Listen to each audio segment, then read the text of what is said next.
It was a quiet afternoon. On an old, broken bench sat a young man, tired, disheartened, and lost in his thoughts. His clothes were worn out, his eyes dull with exhaustion. What should I do now? Why wasn't I born in a rich family? No matter how hard I work or how much effort I put in, I never seem to save anything. Money just never stays with me. Food, rent, medicines, and this rising cost of living, it's killing me. Someone please tell me, what should I do? He slowly reached into his pocket and pulled out his last 100 rupee note. Holding it tightly, he shouted at it with frustration. "Hey, you traitor!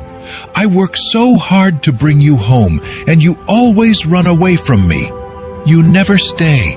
Sometimes you end up with the landlord, sometimes the shopkeeper, sometimes with the traffic police. Why? Why don't you stay with me? You love rich people, you flow toward them like a river, but when it comes to me, you disappear. What allergy do you have to poor people like me?" He looked at the note with tears in his eyes and said, "Tell me, what should I do so that you stay with me? So that you grow with me? Why are you silent? Speak to me." But a moment later, a faint whisper broke the stillness, whispering, "Dinesh. Hey, Dinesh." Startled, he looked around. His heart started racing. "Who's there? Who said that?" The voice came again, but this time from his own hand. "I'm right here, Dinesh. It's me, your 100 rupee note." Dinesh froze, staring in disbelief. "What? You can talk?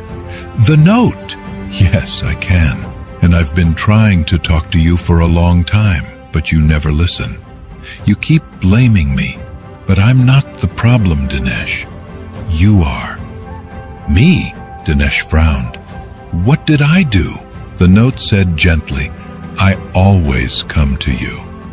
You work hard for me every single day, but you never make me work for you. You just spend me. You send me away to rent, to bills, to food. You never think of using me to grow. You work for me, Dinesh, but if you learn to make me work for you, your life will change forever." His eyes moist, his heart pounding. He whispered, "Can you really work for me?" "Yes, but you must believe. Take me and do what I say." Dinesh nodded silently. He stood up and walked toward the nearby market. He used that 100 rupees to buy a few balloons. The sun was scorching, but he didn't stop. He went to the children's park and began selling them. Within minutes, every single balloon was sold out. He counted his money, 500 rupees. He looked at the notes in his hand and laughed out loud. "5 of you now? So you do multiply, huh?" It was as if the notes replied, "Yes, Dinesh, keep us working." Encouraged, Dinesh used the 500 rupees again, bought more balloons, and went to another place, where a crowd of children gathered every evening. That day, by sunset, his 500 had turned into 5,000 rupees. For the first time in years, Dinesh smiled, not just with his face, but with his heart. He hugged the money and whispered, "You really spoke the truth. You do grow when used wisely." From that day, Dinesh never looked back. He bought a small balloon inflating machine and later hired 3 more people to help him. He supplied balloons. They sold them in different areas, and they shared the profit. Every day Dinesh earned well, saving some, investing some. Months passed. He saved enough to buy a new house. He gifted his wife a sewing machine because she was skilled at stitching. Soon, she started teaching poor women sewing at a very small fee. Evenings, Dinesh began a small side business, selling artificial jewelry in the nearby market. Now, money seemed to flow to him from everywhere. Through work, through ideas, through effort. He gave jobs to others, helped young boys start small shops, and always remembered the day when his 100 rupees had spoken. The same man who once sat crying on a broken bench was now an inspiration for many.